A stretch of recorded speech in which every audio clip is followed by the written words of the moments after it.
So if you just throw some kind of cover over your plants at night, even the heat-loving plants, they can still finish maturing the fruit that's on the plant and ripening just with that nighttime cover whenever it gets cold. Like I've had really good success with that on a small scale.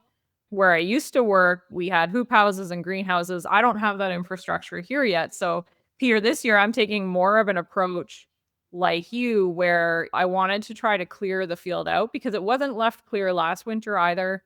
So, I'm trying to clear out as much of the dead plant debris as possible.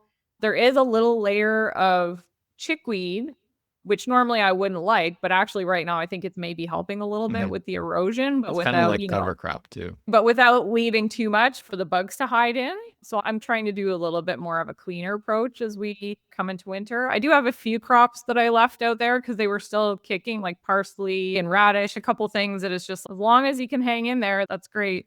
So we'll see if that does help. And it was interesting when I was clearing the kohlrabi out just this past week, I did see quite a few different cabbage worms curled up under the leaves because I had already pulled the plants and I was letting them just decompose a bit on the ground, and then now I moved them off.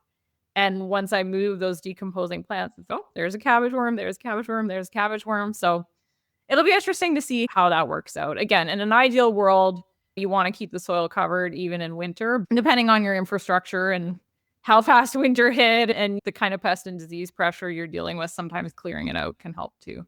Yeah, and there's an argument for keeping a lot of that stuff for the good, beneficial insects. But then the same argument is then you have the pests living in there. It's hard to find the right balance of that. If you find something that works for you, keep with it. We're all learning as we go, as we have been talking about this whole episode, is that even though we have our own gardening podcast, we are not in any way garden experts, and we're learning every season. What makes gardening Yeah. fun?